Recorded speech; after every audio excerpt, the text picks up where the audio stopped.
Hi, I'm Kathy Wagner, Director of Horticulture with Baltimore Country Club, and welcome to Wreath Decorating at Home, the virtual edition, so we can still create some awesome Christmas cheer, but from the safety and comfort of your home. We'll go ahead and get started by unpacking our kit. So inside your box, you will have found this beautiful 26-inch diameter mixed greens wreath. We've got lovely fresh Fraser fir, we've got pine cones, some yellow-tipped Port Orford cedar, berried juniper, so some mixed greens in there, which are fun. All of the wreaths have been dipped, as they are every year, in an anti-transparent, which will help keep them fresh and healthy for a very long time.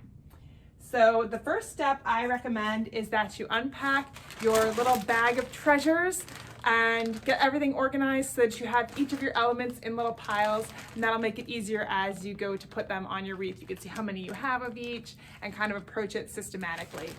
So once you have everything organized, we'll get started.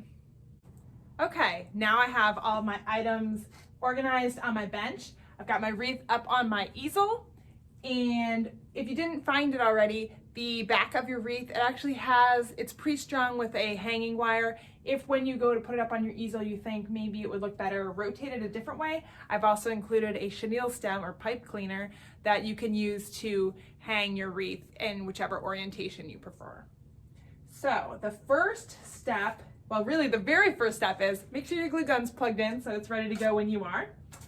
And then the next step is to take your bow, the lovely coordinating bow that you chose. Again, this is our Fa La La Farmhouse kit. So I have this really pretty, it's literally got a snowy scene barn on it, and it's got some birch bark ribbon. So I think this is gonna be a really nice accent. This is gonna be the first thing I put on my wreath. So we wanna look at our wreath and make sure there aren't any weak spots that need a little help from a bow. On this one, I might say maybe a little bit up here is a little weak, maybe over here. So you can play around with what location you like. I have to say I'm kind of a sucker for like a 5 o'clock bow. If you think of it as a clock face, sort of one of these corners, a 2, a 5, maybe a 7. So maybe for this one, I'm gonna go with a 7 o'clock bow. I'm going to feed the wire through the back and then twist it a few times to secure it. Now I've got a jaunty little off to the side bow, a little asymmetry to get us started. And then the next way to approach designing your wreath is to think of it in 3 layers, sort of 3 concentric rings. We've got the inner ring here, where the greens are sort of playing on the inside in the silhouette. We've got what is the face of the wreath, the inner circle sits right in the middle of the face of your wreath. And then you have the outer circle, the outer ring, which sort of dances on the edge with all these protruding greens. So those are sort of the 3 design zones we're gonna be talking about. I like to start after I've got my bow secured, which is certainly like the crux, definitely the focal point of your wreath. The next item I like to put on is whatever are my large items, because you wanna get those spaced properly because they'll really catch your eye as you're looking at the wreath. It's gonna be the next thing to sort of draw your eye into the wreath. So we wanna make sure that those are spaced pretty evenly. So in the case of this Fa La La Farmhouse, we're gonna be using these cute little pre-wired trio of white tip pine cones. Mine still has a tag on it. If yours does, just take the tag off. And we're going to take this, and you can glue this or you can just stick it in and wire it. But you have 4 of these. So think of it like, we want to use odd numbers, but the bow is going to act as our 5th. So we're going to have 4 of these going around the edge, and then the bow is going to be the 5th. So I'm just going to utilize that big one where it is and just dance my little white ones around it. So now I've got those evenly spaced around. And the next large item that I have are these really beautiful enhanced pomegranates. So we got that nice sort of darker red color. These are heavy, so when we glue them, we want to get a large surface area, so like a wide area of it covered in the glue. And then we're going to want to hold it on our wreath for a little while. And then I'm going to give it this little swirl when I'm done with my glue that kind of catches the little spider webs that might be attached to it and keeps our Christmas wreath from looking gothic and Halloween-y. So I'm also going to set this on the center ring. I think the large items tend to work really well if you keep them in that central ring of your wreath.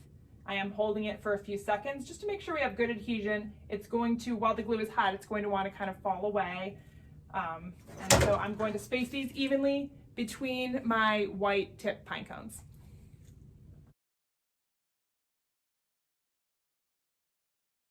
Okay, so now I have those evenly spaced.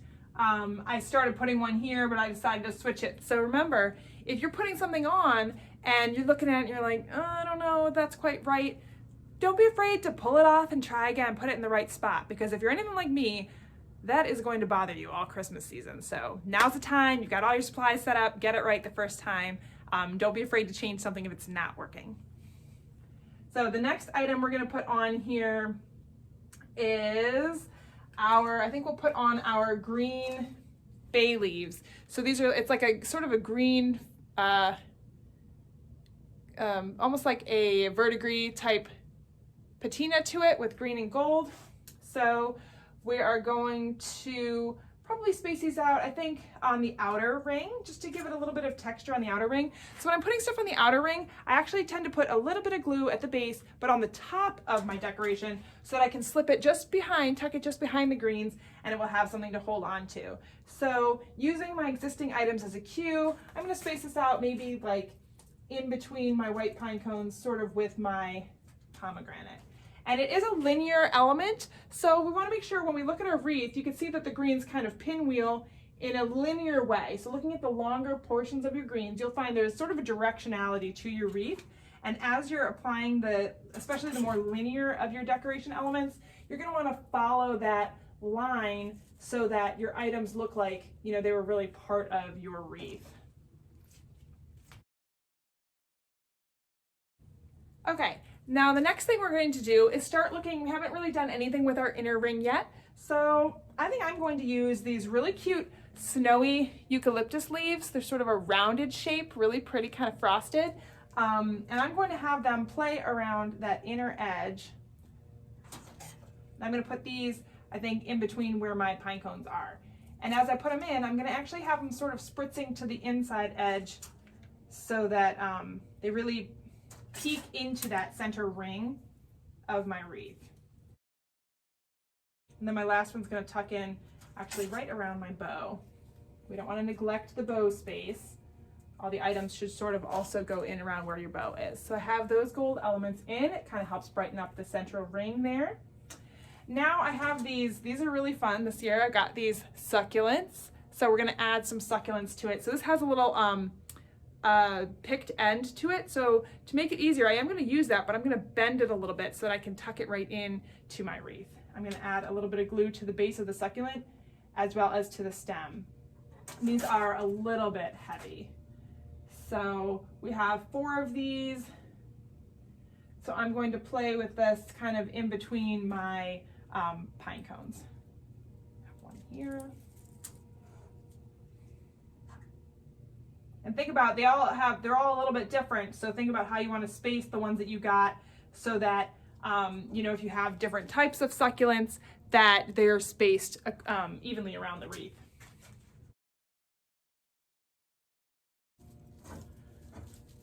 Okay, so I have my succulents on here. Those are probably hard to see from there, but there's a really cute element, kind of a surprise element that people will see as they come right up to your wreath if they get close. Now I'm going to add just a little bit of glitz. It's not over the top. It's sort of a gilded cedar, so it's not overly glittery. It's got just a little bit of glitter to it, but it's nice to have a little bit of bright gold, even if you do like a more natural wreath, because it just adds that little bit of glamour that we like to see at Christmas time. So it elevates it a little bit. So I'm going to take the cedar and I'm going to bring it around the outside ring. So I can use my green bay leaves as a spacer, and I'm going to place my gold cedar, or it's really more of a champagne gold. We're going to place that in between each of those.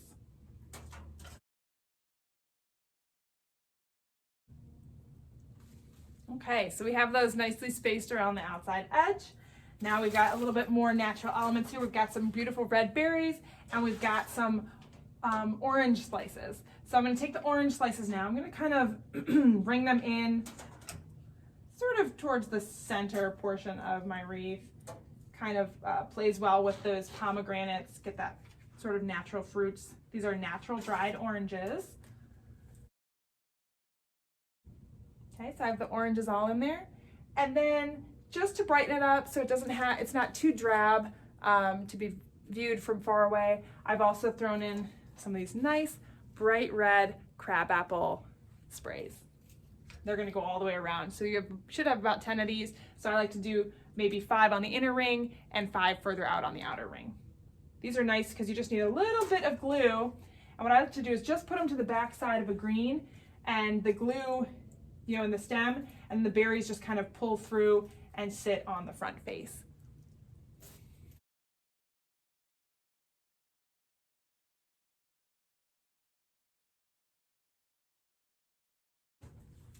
And there you have it, a lovely Fa La La Farmhouse wreath. I hope that yours is just as lovely. I'm sure it is. And I hope you're gonna have fun doing this. I'm glad we were able to participate, even if we had to do it virtually this year. And I do wish you a very merry and safe and healthy holiday season. Merry Christmas.